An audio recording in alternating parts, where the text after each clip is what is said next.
음, 여러분 우리 주변에 보게 되면 사기꾼들이 많이 있지 않습니까? 보통 이렇게 사기를 친다고 이렇게 말을 하죠. 사기를 칠 때 중요한 좀 포인트가 있습니다.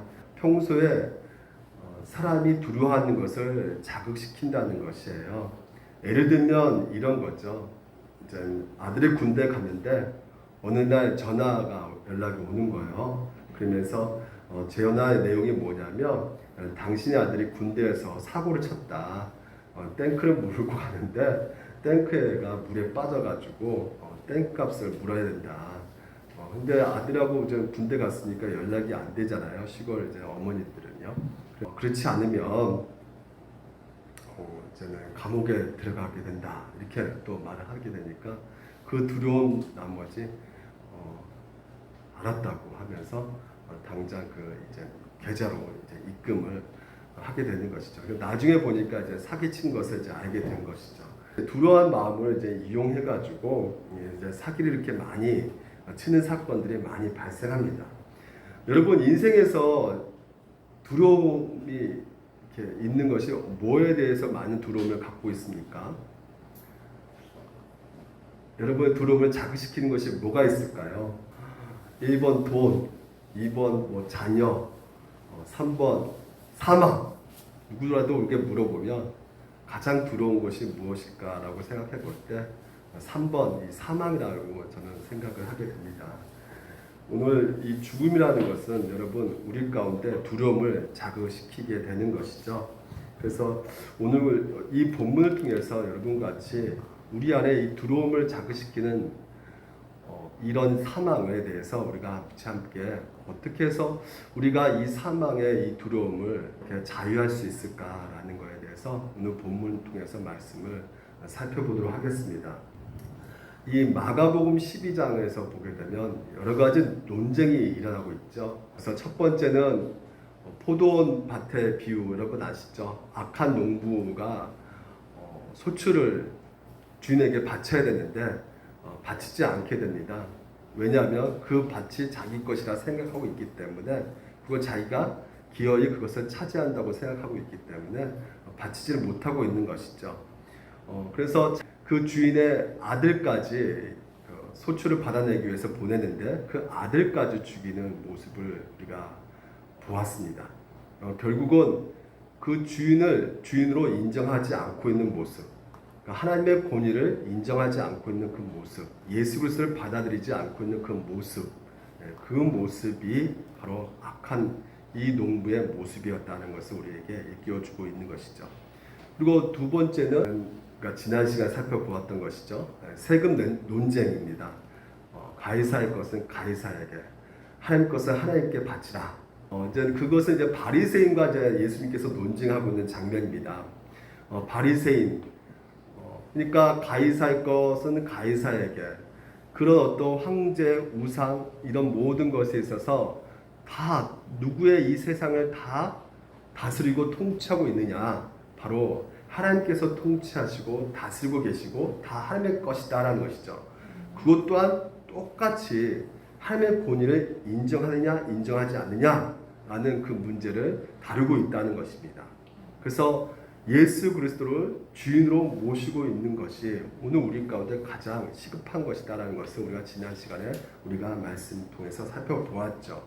그러니까 이들은 계속해서 올무에 걸리게 넘어가게 하기 위해서 여러 가지 질문을 던지고 있는 것이에요. 그런데 그 두 대표적인 인물이 바로 바리새인과 사두개인입니다. 그러니까 바리새인은 우리가 지난 시간에 살펴보았지만 세금 논쟁을 가지고 예수님의 올무에 걸려 넘어뜨리게 하려고 했었죠. 그러니까 정치적인 성향이 강하게 있습니다. 오늘 여러분 같이 살펴본 사두개인은요, 이제 신학적인 논쟁을 가지고 예수님을 올무에 걸려 넘어뜨리려고 하고 있어요.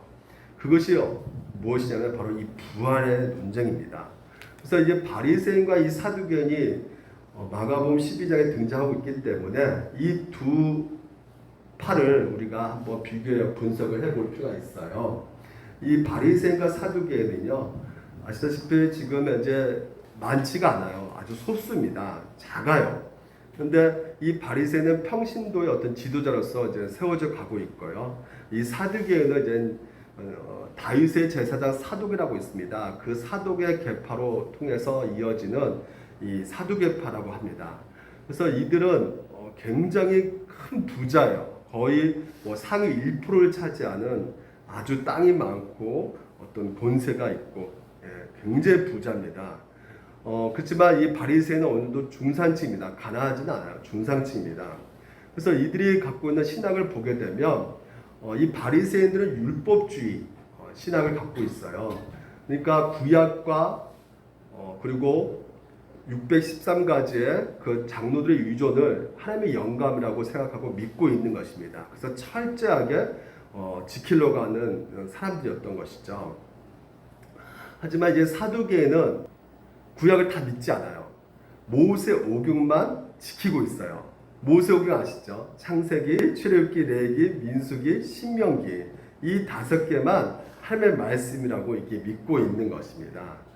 그러니까 이 사두개인은 제사장이고 오늘날 목사 같은 사람인데 지금 현재 성자임에도 불구하고 성경을 하나님의 말씀이라고 온전히 믿고 있지 않는 것을 보게 됩니다. 그렇기 때문에 바리새인은요 창세기부터 말라기까지를 하나님 말씀 믿고 있기 때문에 거기에는 천사도 있고 부활도 있고 그러니까 내세 신앙을 갖고 있어요. 보면 이사야 말씀 보게 되면 구약에도 부활에 대해서 얘기하고 있거든요. 죽은 자들은 살아나고 그들의 시체들은 일어나리이다. 이렇게 이사야 선지자가 지금 선포하고 있거든요. 그리고 다니엘에서도 보게 되면 부활에 대해서 얘기를 하고 있거든요. 땅의 특별 가운데서 자는 자 중에서 많은 사람이 깨어나 영생을 받는 자도 있겠다라고 말을 하고 있는 것을 보게 되면 지금 현재 이 바리새인들은 구약의 그 성경을 하나님 말씀 믿고 있기 때문에 부활의 신앙관을 갖고 있었던 자들이었어요.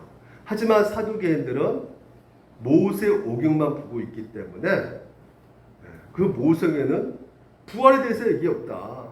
그러니까 부활을 믿지 않는다는 것이죠. 그래서 이 사두개인과 이 바리새인은 늘상 싸웠습니다. 이 부활의 신앙관 때문에.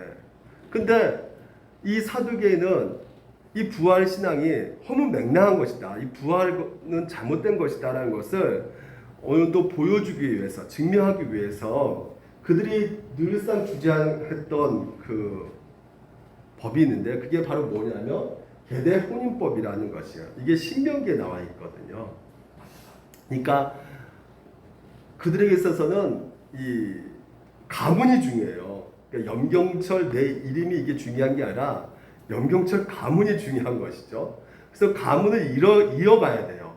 그래서 이어가기 위해서는 만약에 자식이 없으면 이어갈 수가 없기 때문에 맏아들이 결혼하다가 죽게 되면 그 아내를 또한 동생하고 결혼을 시켜가지고 계속해서 씨를 낳게끔 해가지고 이어가게끔 하는 법을 제정했다는 것이죠. 그래서 이것을 다른 말로 보면 형사칙수법이라고 하는데 그러니까 이런 얘기를 이제는 이 사두개인이 얘기하면서 논쟁 가운데 말을 못하게 하는 것이죠. 그러니까 예수님도 사실은 늘 하고 있는 말씀이 어떤 말씀이었냐면 내가 3일 만에 부활할 것이다.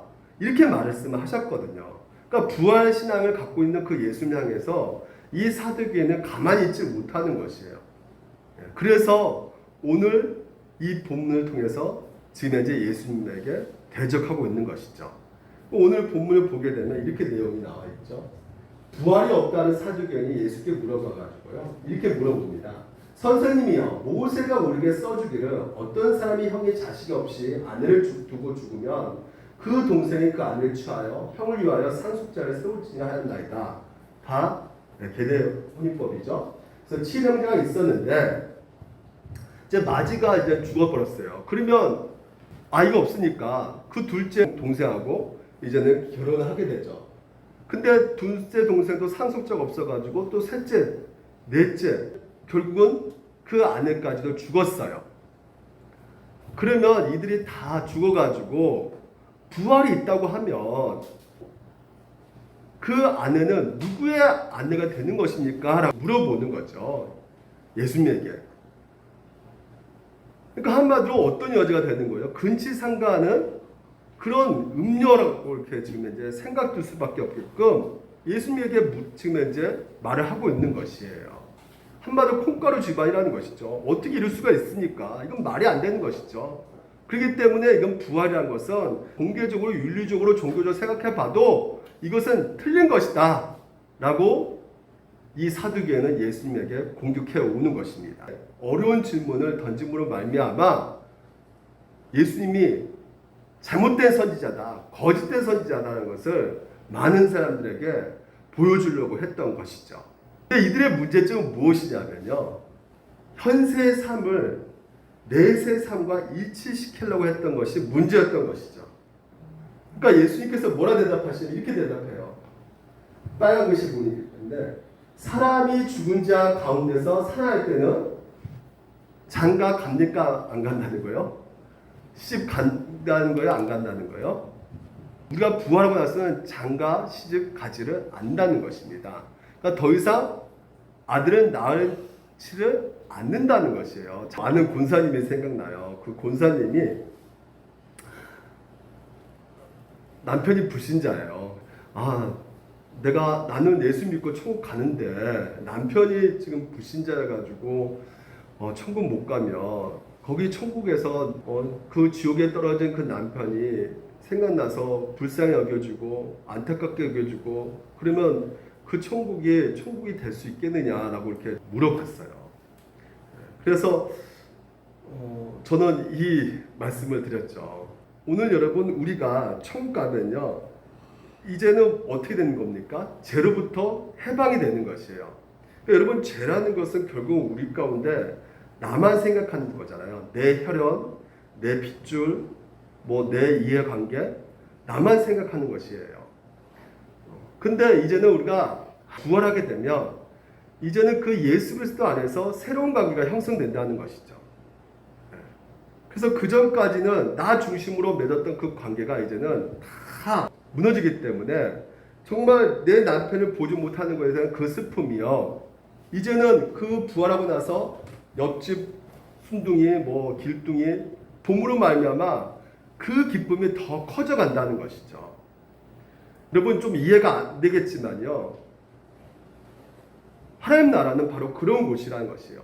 예수 그리스도를 믿는 자로 인해서 서로가 하나님께서 친히 너희들은 하나님의 백성이 되는 것이고 너희들은 내 형제요 자매가 되는 것이야. 그러니까 완전히 새로운 관계가 형성되어지는 것입니다. 그래서 그 새로운 관계 가운데 기쁨이 있고 행복이 있고 사랑이 넘쳐나는 것이죠. 그것이 너무나 좋기 때문에, 그리고 그것이 너무나 사랑스럽고 너무나 행복한 곳이기 때문에 어떻게든지 어떻게 합니까? 내 남편, 내 가족, 내 이해관계의 사람들에게 복음을, 예수 그리스도를 전할 수밖에 없게 된다는 것이에요. 그러니까 믿는 사람은 반드시 어떻게 되는 것이에요? 이것이 너무나 좋기 때문에 이것을 소개한단 말이에요. 왜? 이 하나님 나라가 가장 우리 인생 가운데 최고의 가치가 되기 때문에. 그러니까 끝내 내 가족이 구원받지 못한 상태에서 늘 눈물과 아픔과 그 고통 가운데 보낸다는 것을 오늘 이 땅에서 우리가 깨닫게 되는 것이죠. 그래서 우리는 가장 좋은 것을 우리가 알고 있기 때문에 그것을 소개할 수밖에 없게 되는 것입니다. 우리가 부활을 알아가기 전에 먼저 우리가 배워야 될 것이 바로 무엇이냐면 죄라는 것이에요. 이 죄가 결국 우리를 뭘로 이끌어 갑니까? 사망으로 이끌어 간단 말이에요. 그러니까 죄의 삭은 뭐라고요? 사망이다, 죽음이다. 그러니까 하나님께서는 이 죽음을 허용하신 이유는 그렇다면 왜 우리 가운데 이런 죽음을 허용하시느냐?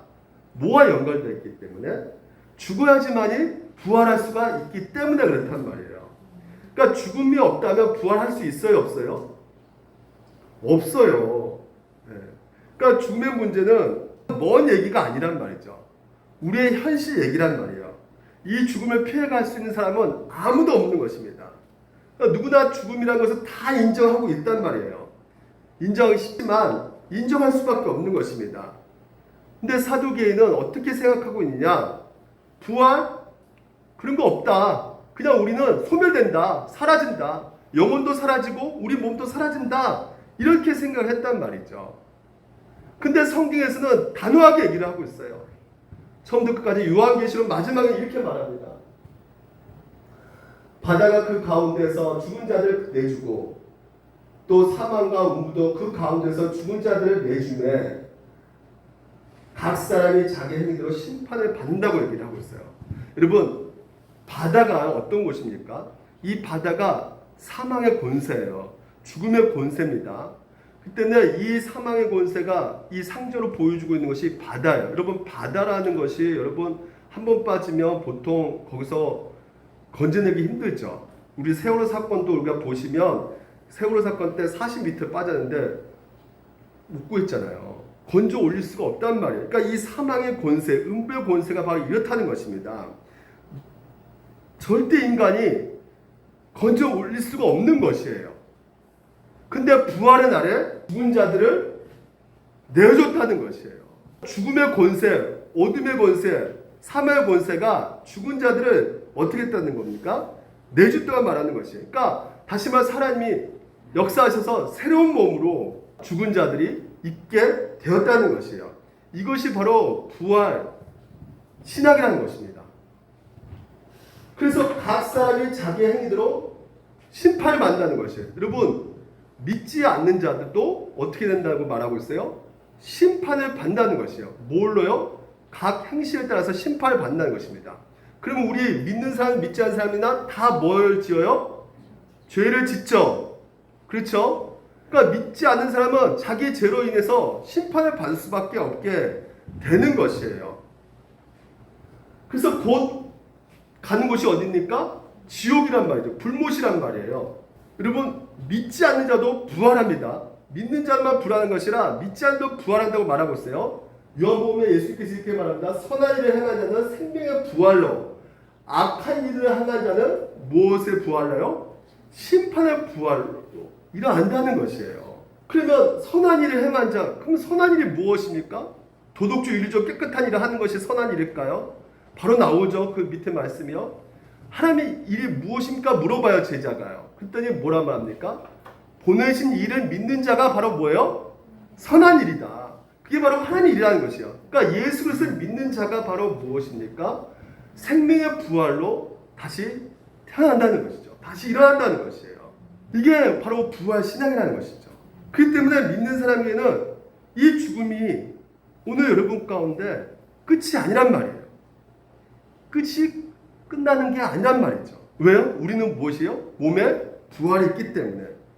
많은 사람이 죽음에 대해서 인생 끝났어, 이제 망했어, 이제는 바로 이제는 모든 것이 끝난 거야. 근데 부활 신앙을 가진 사람은 그렇게 말하지 않는다는 것이죠. 왜요? 하나님께서 그것을 허락하고 있지 않기 때문에, 끝나지 않기 때문에. 그러니까 세상에서 정말 끝나는 것이라고 말할 수 있는 그 순간이 바로 죽음의 순간이잖아요. 그런데 하나님께서는 그 죽음의 순간, 그 죽음이 끝나지 않는다는 것입니다. 왜 그렇다고요? 부활하기 때문에. 어떻게 부활한다고요? 몸으로 부활하기 때문에 그렇다는 것이죠. 그래서 여러분, 이 부활 신앙을 믿으십니까? 제가 존경하는 그 이재철 목사님이 계세요. 이분이 기독교 출판사를 경영하셨던 분인데 이제 40 넘어가지고 신학교에 들어갔습니다. 그래서 교회 담임 목사를 하기 전에 전도사로 이제 성경 공부를 이제는 그 평신도들에게 가르치기 시작했어요. 그래서 평신도 가르치는데 성경 공부 끝나고 말기의 한자가 한 분이 지금 기도를 부탁했어요. 나 너무 몸이 아프다고. 근데 기도를 했는데 세상에 안수하고 기도했더니 암이 났다는 것이에요. 그래가지고 이게 소문이 나는 거예요. 삽시간에 전국 먹기 교회에게 퍼져버린 겁니다. 그러니까 이 전도사한테 막 전화가 오는 거예요. 그래도 전화 오고. 그래서 왜 전화 온다고요? 자기에게 안수해서 좀 병 좀 고쳐달라고. 근데 이주순 목사님은 자기 자신에게 이런 능력이 없다는 것을 알고 있었죠. 하나님이 고쳐주신 것을 알기 때문에 친절하게 그 모든 기도의 부탁을 거절하게 됩니다. 하루는 어떤 일이 생겼냐면 이름만 되면 아주 유명한 사모님한테 전화가 온 거예요. 그래서 그 사모님이 이제 폐암 말기라는 것이죠. 그래서 기도 좀 해달라고 이제 전화가 온 것입니다. 근데 공교롭게도 거부할 수 없는 게 그 사모님의 아들이 자기하고 고등학교 동창이었던 것이죠. 그래가지고 어쩔 수 없이 마지못해서 허락을 해가지고 이제 서울대학교 병원에 그 특실에 이제 가게 된 거예요. 그래서 딱 문을 열고 들어가자마자 보니까 이 아주 유명한 그 사모님이 등을 딱 돌아놓고 있는 것입니다. 쳐다보지도 않는 것이에요. 벽에만 딱 보고 있는 것입니다. 그러니까 왜 그럴까요? 지금까지 무수히 많은 신령한 사람들이 와서 기도했는데 낫지를 않고 있었으니까. 그래서 아들은 뭐 예수 믿는다고 하니까 어쩔 수 없지만 지금 뭐 전도사 데리고 왔는데 뭐 이 사람 뭐 신통한 게 있을까 기대하지 않는 것이죠. 그러니까 남편이 옆에서 이제 주사 한 대 맞읍시다. 주사 맞으러 왔네요. 주사 맞으면 좀 어떻게 괜찮을 것 같네요. 그러면서 그 순간 이일철 그 목사님께서 순간 떠오르는 생각이 하나님께서 주신 그 감동이었나 봐요. 그 자리에서 있는 그대로 말을 했단 말이죠. 부인, 지금 당신 이 약을 지금 몸에 들어간다 할지라도 절대 낫지 않습니다. 죽게 될 거예요. 이렇게 말을 했다는 것이에요. 당신 주사 맞아도 죽습니다. 이렇게 말을 했다는 것이에요. 그러니까 이 사모님이 깜짝 놀라가지고 죽게 된다니까. 지금까지 뭐 다 고쳐줄 것입니다. 뭐 살릴 것입니다. 잘 될 것인데 이렇게 했는데 이지성 목사님이 죽게 될 것이다 그 말에 이 사모가 정신 바짝 차려가지고 뒤를 딱 돌아본 거죠. 그러면서 그럼 내가 어떻게 해야 됩니까? 이렇게 물어보더래요. 그래서 이재철 목사님이 죽어도 죽지 않는 길이 있습니다. 부인이 지금 죽어도 절대 죽지 않는 길이 있습니다. 이렇게 말했다는 거예요. 그러면서 이 분에게 세상에서 유일하게 죽지 않는 영원히 살아계신 그 예수님을 증거했다는 것이에요. 그 부인이 그 병원에서 그 복음을 듣고 바로 태어나가지고요. 바로 즉시 그 성경 통독 테이프를 사가지고 창세기부터 계시록까지 듣고 또 들었다는 것이에요. 여러분 평생 이 불을 구가하고 어떤 권력과 이런 모든 것들 갖고 있음에도 불구하고 이 죽음 앞에서는 아무것도 할 수 없는 그런 상태에서 냉소가 가득한 이 중년 부인의 마음을 여는 것이 무엇일까요? 한번 생각해 보십시오. 지구상의 최고의 그 의료진들을 통해서 수술받고 또한 뭐 수많은 어떤 권력자들이 와가지고 뭔가를 해주겠다고 하고 그런 것에서 소망을 잃어버리는 그 상태에서 이 중년 부인, 이 사모가 마음을 열었던 것은 다른 것이 아니었습니다. 바로 무엇이에요? 부활이란 말이죠.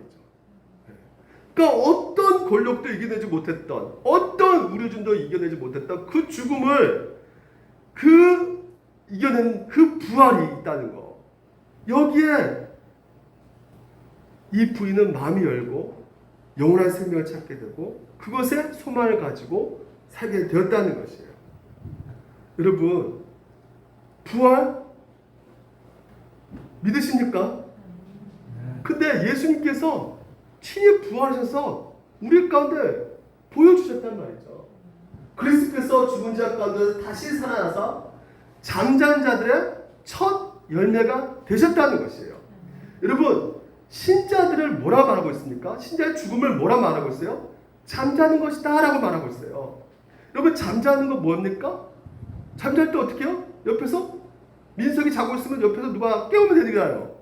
그럼 일어나잖아요. 이거예요. 신자의 죽음은 잠자는 것이다. 그 잠자는 것에 오늘도 반드시 뭐예요? 우리가 창백하게 싸늘하게 한 줌이 되어간다 할지라도 반드시 깨어난다는 것이에요. 네. 눈을 뜬다는 것입니다.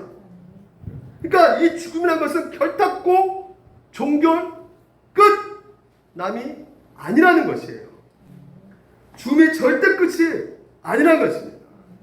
그러면 오늘도 여러분 죽음 이후에 분명히 우리가 다시 잠자다가 일어난 것처럼 깨어나는 그 부활이 있다.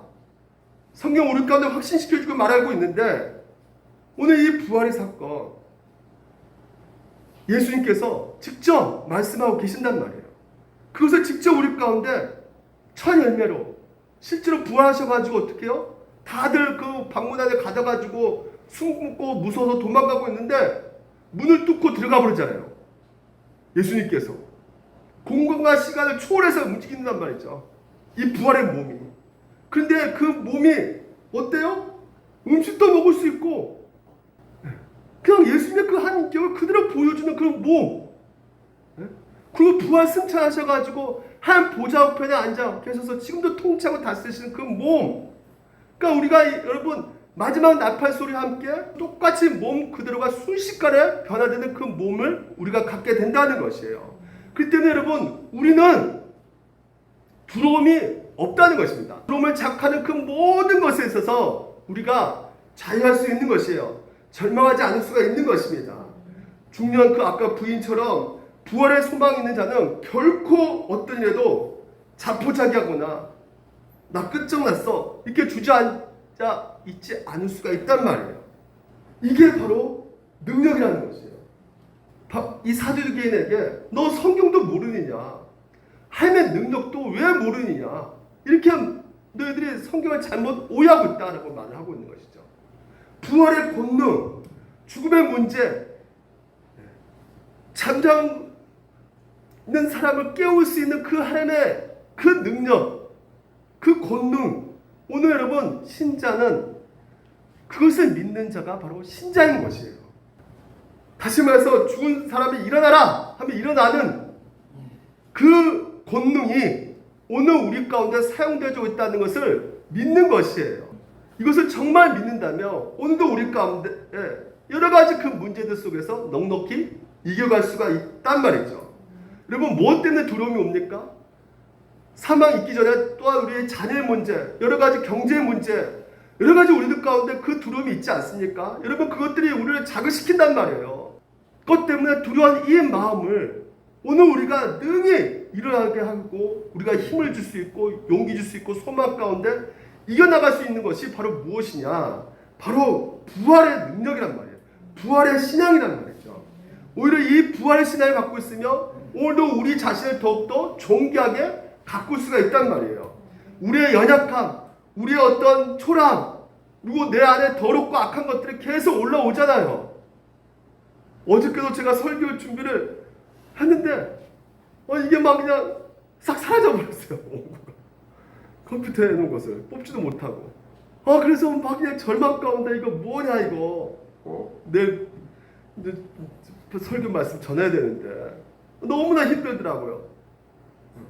근데 그렇게 여러 가지로 내 어떤 연약함, 초라함 때문에 실패하고 낙심됐다 할지라도 우리 가운데 뭐가 있단 말이에요? 부활! 그래서 부활했기 때문에 우리가 다시 시작할 수 있는 것이에요. 다시 뭐예요? 일어날 수 있는 것입니다. 그래서 오늘 설교를 다시 준비해가지고 다시 하니까 제가 너무나 은혜되더라고요.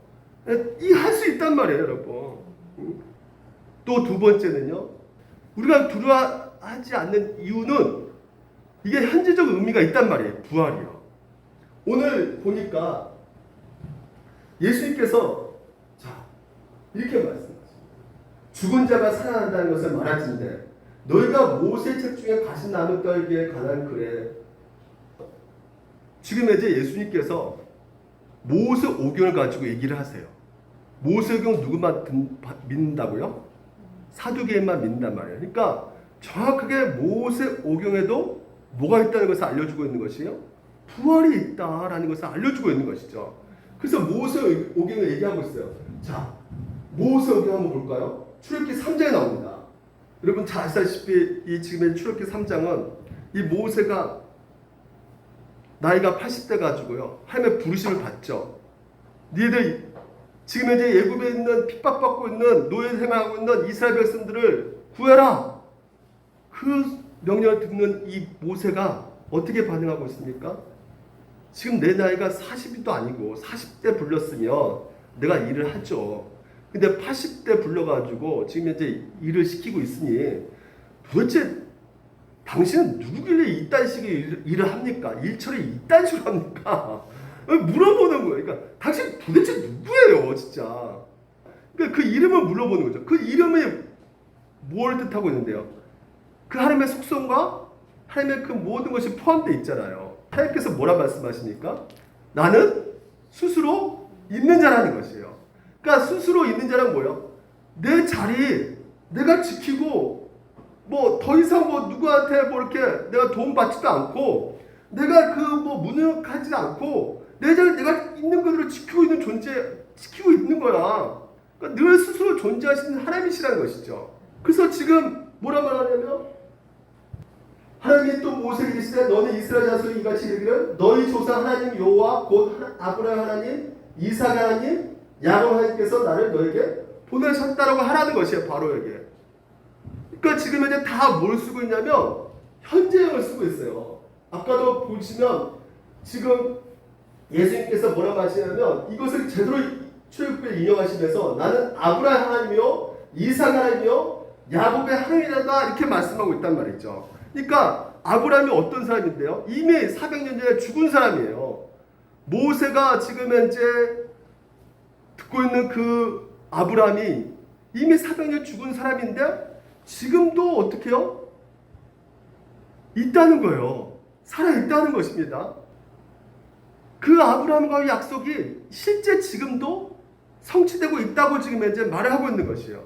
다시 말해서 하나님의 품 안에 지금 아브라함, 이삭, 야곱 다 있기 때문에 오늘 그것이 뭐 이 사륙에 네가 생각하기에는 없어지고 사라지는 그런 존재가 아니라 이 세상에서 저 세상으로 옮겨진 것이기 때문에 절대 이것이 야곱과 아브라함, 이삭이 사라지지 않고 지금도 현재도 같이 함께 있다는 것이에요. 그러니까 끝이 아니라는 것이죠. 더 이상 소멸되지 않는 존재였다는 것이에요. 어떻게 하시는 거예요? 하나님께서 스스로 계시는 분이시기 때문에 누구 도움도 받지 않고 내가 뭐든지 할 수 있다. 내가 스스로 그 모든 것을 이룰 수 있는 분이다.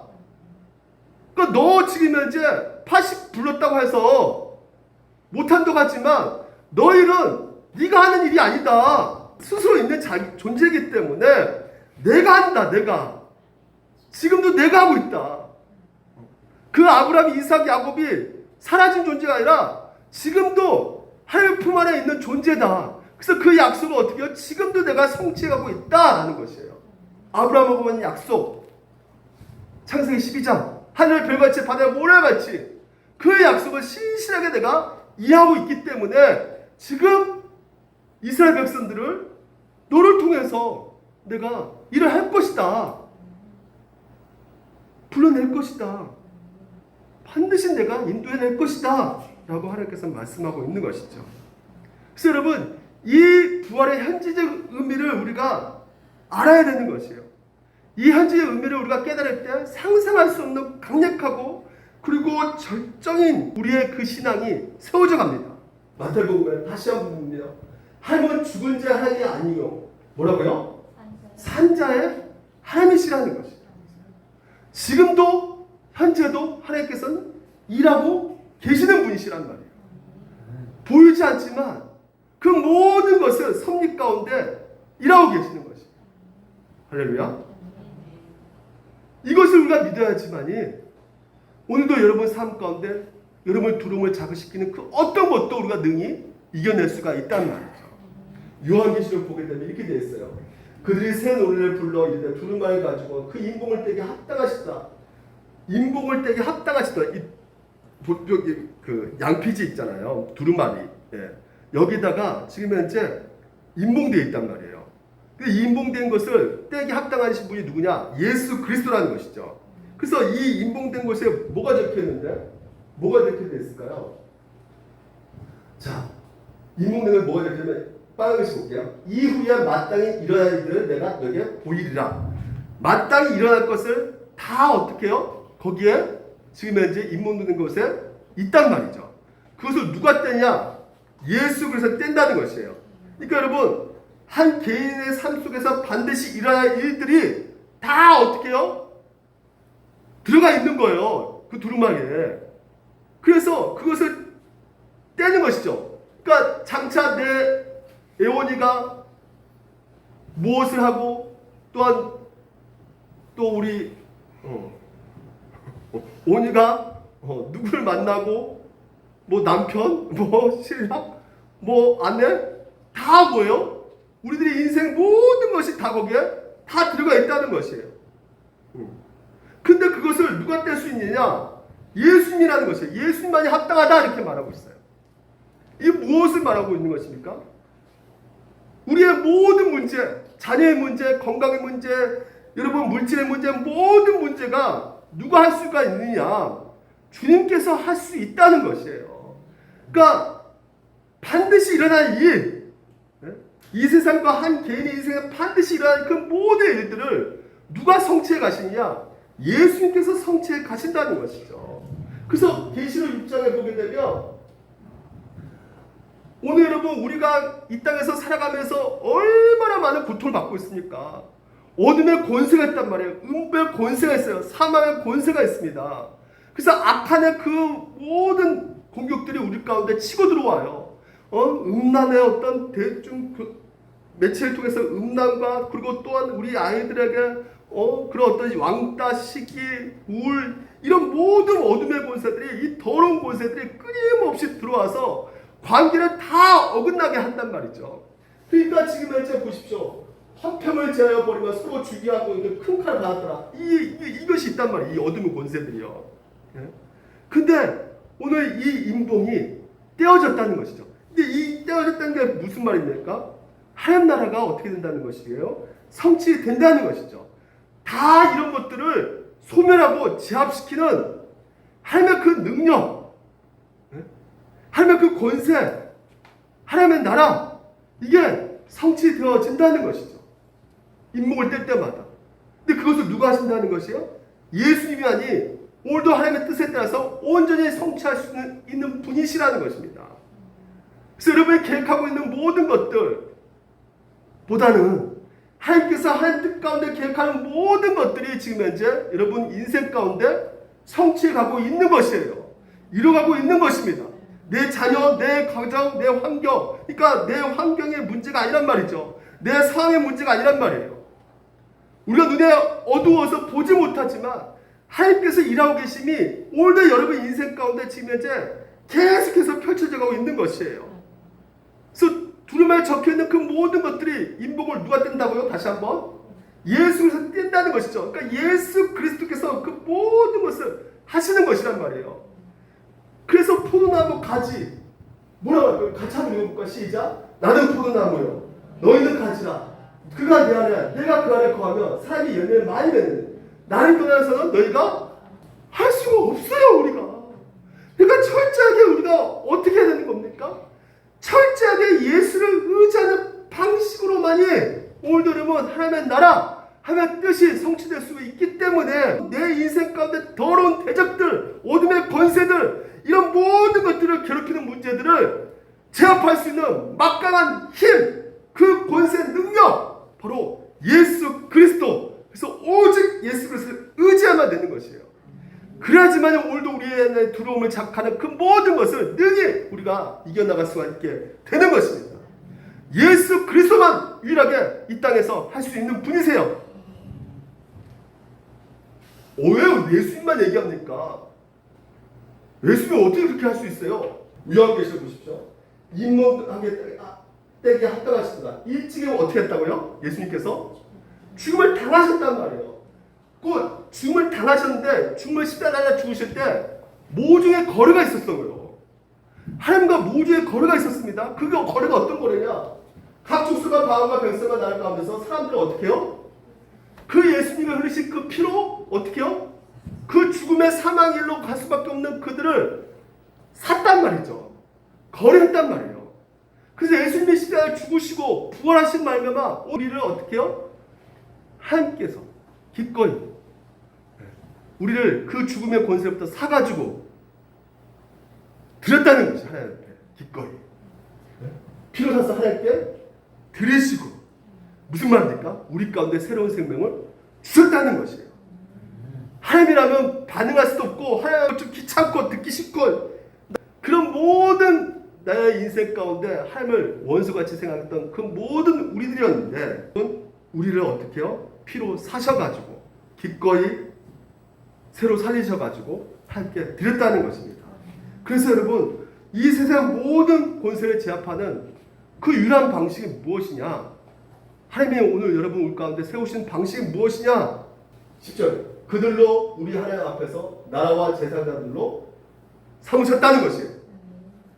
여러분을 피로 사가지고 여러분 뭘로 삼으셨다고요? 여러분의 나라요 제사장이란 말이죠. 한마디로 따라합시다. 나는 왕이다.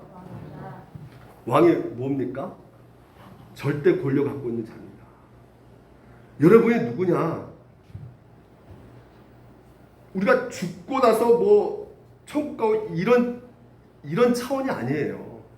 여러분 수준이 절대 권력을 가지고 있는 왕 수준이에요. 왕.